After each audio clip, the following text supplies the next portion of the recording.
Olá, seja bem-vindo e bem-vinda ao módulo 4 do curso Fortalecimento dos Conselhos e Fundos Municipais das Pessoas Idosas em Santa Catarina, com foco SC, que faz parte das ações de execução do Pacto Nacional de Implementação dos Direitos da Pessoa Idosa. Este módulo 4 tem duração total de 15 horas. Para um bom aproveitamento na realização deste módulo, além dos conteúdos desta aula narrada e do vídeo de apresentação, você terá acesso à apostila, fórum de discussão, exercícios e jogos interativos. Todos estes materiais estão disponíveis na plataforma do curso.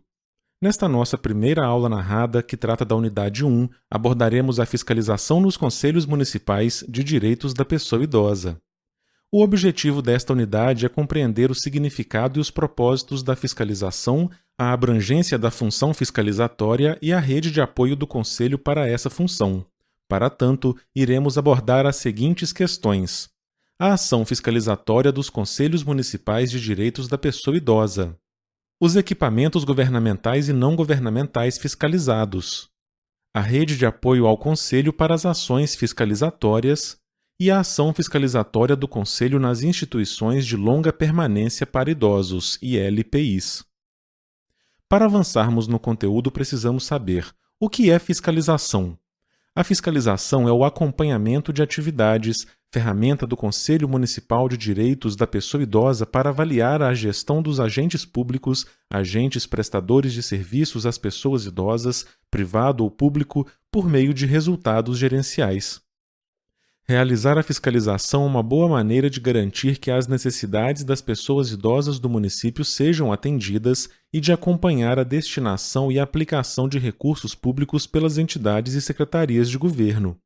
É tarefa do Conselho conhecer a situação da prestação de serviços, verificar equipamentos governamentais e não governamentais, conversar com as pessoas idosas e com a administração. O Conselho deve ser proativo e ter uma comissão permanente que trabalhará na fiscalização, tendo algumas atribuições: fiscalizar as entidades, as organizações, os grupos, serviços, programas e projetos, fiscalizar e exigir o atendimento com prioridade junto aos órgãos públicos e privados prestadores de serviços à população, e visitar as entidades, organizações, os grupos, serviços, programas e projetos de assistência e atendimento a pessoas idosas, elaborando e mantendo atualizados os seus cadastros.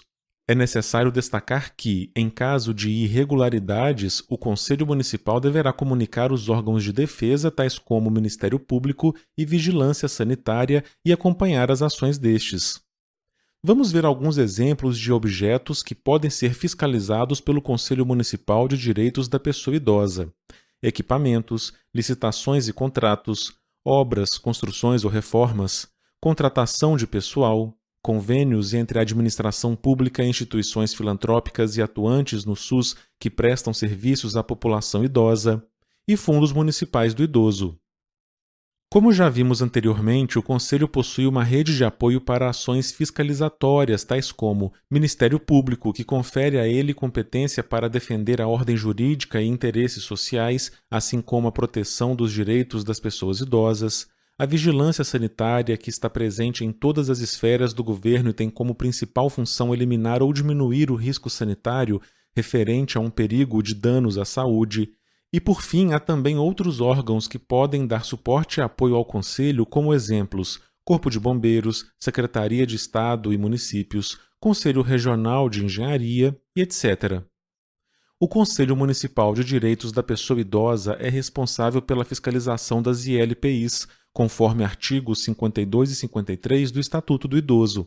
É necessário que o Conselho tenha canal aberto e eficaz com os parceiros em casos de situações graves e, se for o caso, comunicar à Vigilância Sanitária e sempre ao Ministério Público para discussão e soluções conjuntas. O Ministério Público possui alguns instrumentos na defesa dos direitos da pessoa idosa, como exemplos: ação civil pública, notificações recomendatórias, medidas de proteção, termo de ajustamento de conduta, o TAC, e transações relativas a alimentos. Um ponto importante a ser destacado é que a fiscalização do Conselho deve ser direcionada para toda a rede de atendimento à população idosa, não apenas às instituições de longa permanência para idosos, ILPIs. Existem situações que o Conselho precisa se atentar, como a existência de ILPIs não identificadas pelos órgãos de controle, clandestinas ou com registro precário, outras que não possuem licenciamento ou alvará de funcionamento, que acabam colocando a pessoa idosa residente em situação de risco e a condições degradantes. Quando verificada a situação de risco dos direitos assegurados da pessoa idosa em um equipamento, cabe ao Ministério Público tomar as medidas cabíveis.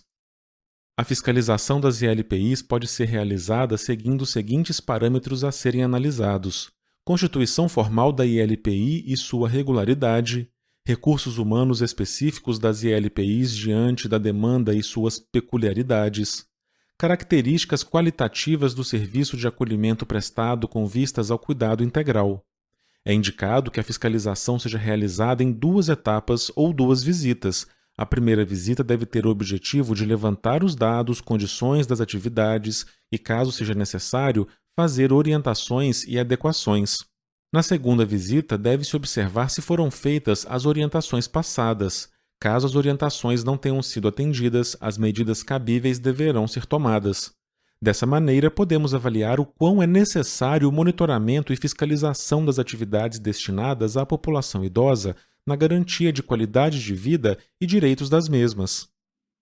Bom, chegamos ao final da unidade 1, na qual falamos sobre a atuação fiscalizatória dos Conselhos de Direitos das Pessoas Idosas e dos parceiros para a realização das fiscalizações, tais como Ministério Público e Vigilância Sanitária. Sugerimos que, além de assistir esta aula narrada, leia a apostila, faça os exercícios de fixação e demais atividades descritas no guia de estudos.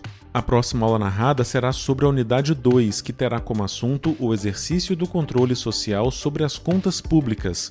Bons estudos e até lá!